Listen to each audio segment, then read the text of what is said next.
While perps have traditionally employed methods involving some kind of direct hostility, taunts, threats, or acts of physical aggression, or even damage to my private property to draw out a negative reaction from me, there is another more devious method that they will attempt from time to time, where they attempt to befriend or deceive me with some sort of friendly offer to get in my good books and get me to let my guard down. Regardless of the method they use, the aim is nevertheless the same as always: to cause me harm. As someone who has lived a good portion of my life as a targeted individual, most of the gang stalkers I've encountered don't have the patience for this particular type of attack against me, as I am notoriously slow to trust people in light of my experiences as a TI. Even as they assume the guise of someone with supposedly good intentions towards me, I have found that harassment agents are easily frustrated when I don't quickly and easily fall in line with how they wish me to respond. As a result, they have always ended up giving themselves away very quickly.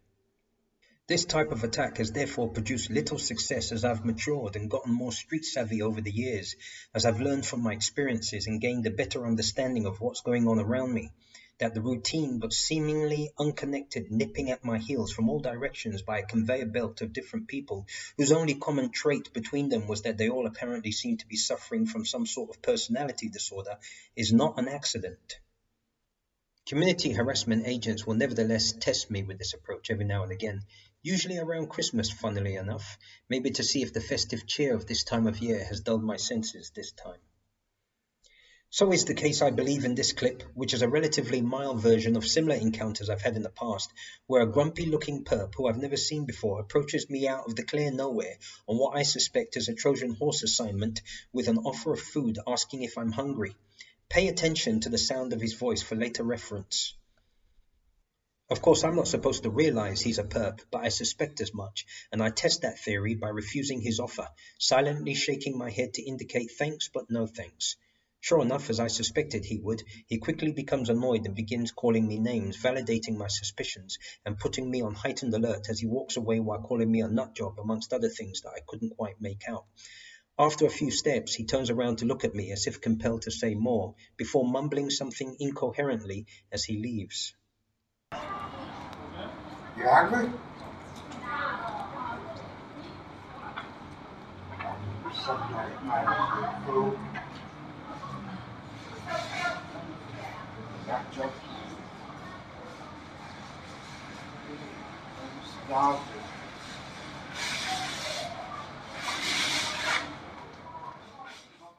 Now, I recorded that first encounter on my phone, but my body camera was still recording after he disappeared round the corner, after which someone sounding remarkably like this perp continued talking. I recorded what that person said. I can't tell most of what he said, but I did catch two things when I played the video back: the phrase "get out of this country" and the word "nigger." I'll play the whole clip without subtitles first.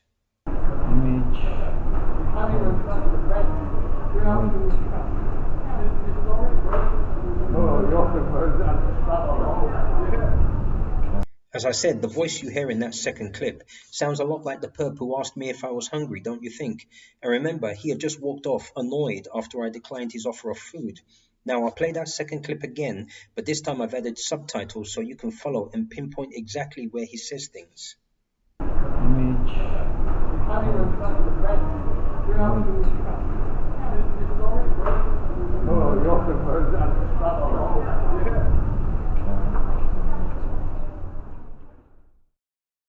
Huh.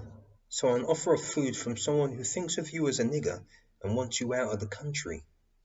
Now, to the uninitiated, that situation would have presented a very strange and jarring contrast of two vastly opposing attitudes expressed by the same person within minutes, unless you understand what was going on there.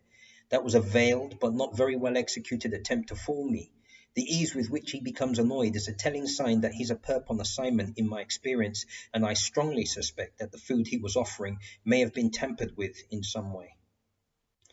If you are acting sincerely and you offer food to somebody you don't even know and who likewise doesn't know you, but they refuse, it should be no skin off your nose. Instead of taking offense and becoming abusive, you would just accept that they don't want the food, wish them a good day, and carry on with yours. But sane and well-intentioned are not the words I would use to describe gang stalkers. That's why I always keep my wits about me at all times when I'm out in public, and I follow one simple rule, in addition to a list of other simple rules, for surviving and thriving as a TI in this sick society. That rule is beware of strangers, or in this case, gang stalkers, bearing gifts.